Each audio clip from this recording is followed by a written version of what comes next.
Hey guys, and welcome back to the channel. Today, I have some really massive TOEFL news to share with you.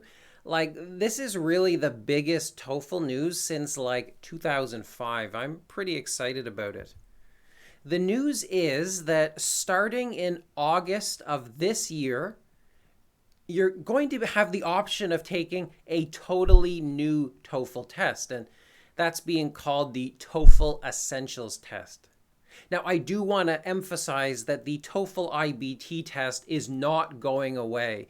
You can still take that one, and I think you'll have the option of taking the TOEFL IBT for many years to come.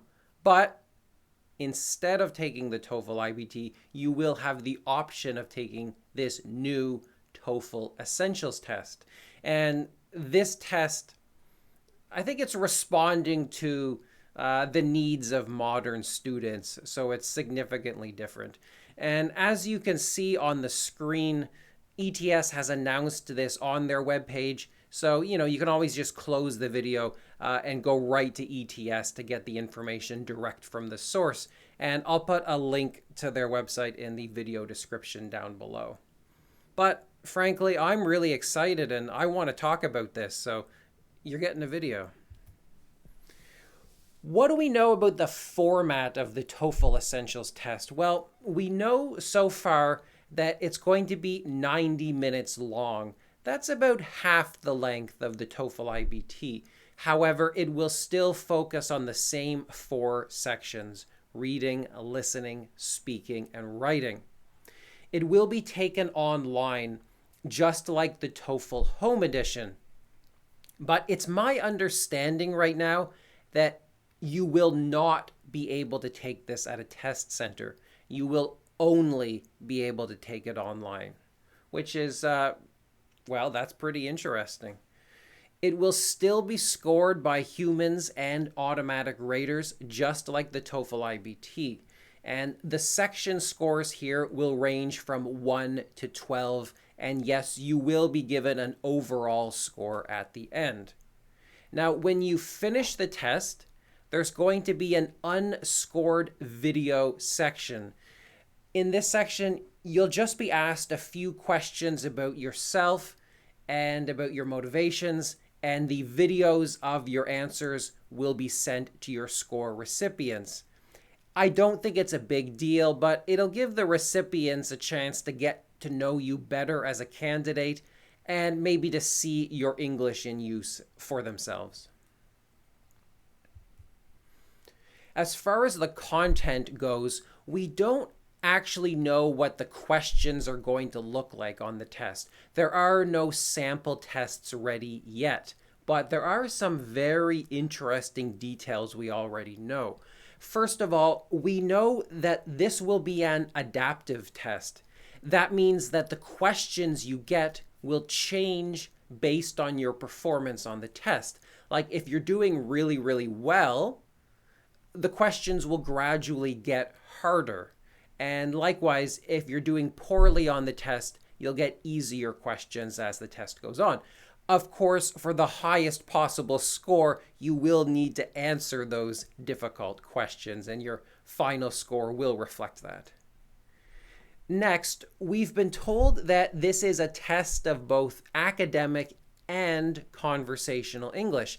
Indeed, according to the website, it will be 50% academic and 50% conversational. That's a big change because the TOEFL IBT and I think all the previous versions of the TOEFL have all really focused on academic English. So I really have no idea what this conversational stuff is going to look like on the test. I'm very excited to see that.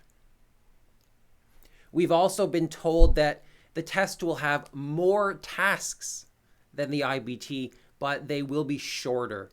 So again, I don't know what that means in real terms, but my guess would be that like in the listening and the reading sections, you will get a smaller passage, maybe a single paragraph and then a question about it. And then you'll get like a new paragraph for the next question instead of one long article or one long lecture. Again, that's just speculation, but we'll see what it looks like in a few months. We've also been told specifically that it will test vocabulary knowledge and sentence construction. That makes me think that you might be getting some multiple choice vocabulary questions and maybe some multiple choice grammar and language use questions. This is the sort of thing that you currently find on the institutional TOEFL, and it's actually something that ETS used to use a lot on like the older versions of the TOEFL from the 1970s through to the 1990s. I'll be interested to see what that looks like in execution. In terms of money, nothing but good news. We've been told that this test will cost about half of what the TOEFL IBT costs. So most of you will be able to save like $100 if you can take this version. We've also been told that you'll get to send unlimited score reports for free. That is bloody fantastic news. A lot of students spend hundreds of dollars on score reports alone, and this has been on my TOEFL wish list for most of the past decade. So I'm really, really, really happy to hear that news. That's all we really know about the design and the functioning of the test, but there are a few important dates that I'll draw your attention to. First of all, registration for this test will begin in May, and the actual testing will begin in August. I'll try to register for one of the first sittings of the test, so I'll let you know what I get. Research about the validity and the construction of this test will be published by ETS in May, and they've also promised that practice tests and teacher guides will be released very soon. Now, the question on everyone's mind, I'm sure, is, will this test be accepted by my target university? And the answer, of course, is I have no idea. I'm really optimistic, right? ETS has done a survey apparently with university administrators, and they've said they're enthusiastic about the concept of the test. Like, I'm sure none of them have made final decisions yet, but apparently they like the idea. And, I'll keep my fingers crossed for you. On the other hand, I'm sure there's a ton of people in the USA who need the TOEFL for their pharmacy license, wondering what's up with this. My guess would be that you probably will not be able to use this version to get your pharmacy license in the US. You guys know as well as I do that the pharmacy board has been reluctant to accept change. They don't really take the My Best scores, and they don't take the home edition of the test, and they don't even accept test scores if you took the test at a test center outside of the USA or Canada. So for that reason, I believe if you're a pharmacist, you're going to be stuck with the TOEFL IBT edition for the time being.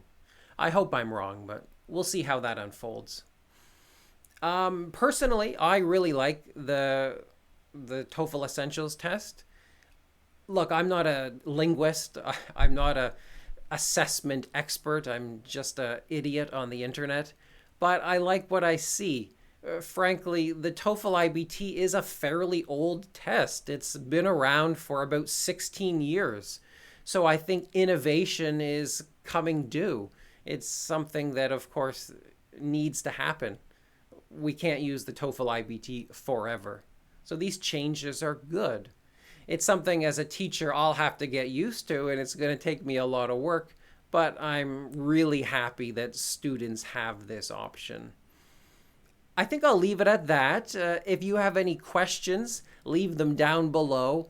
Right now, I don't know anything more than you do, but I'm sending my emails and I'm making my telephone calls to find out as much as I can. So keep an eye on the channel, maybe subscribe for notifications, and also check out my blog for updates as they become available. I'm going to leave it at that, but stay safe out there, guys, and I'll see you again in a few days.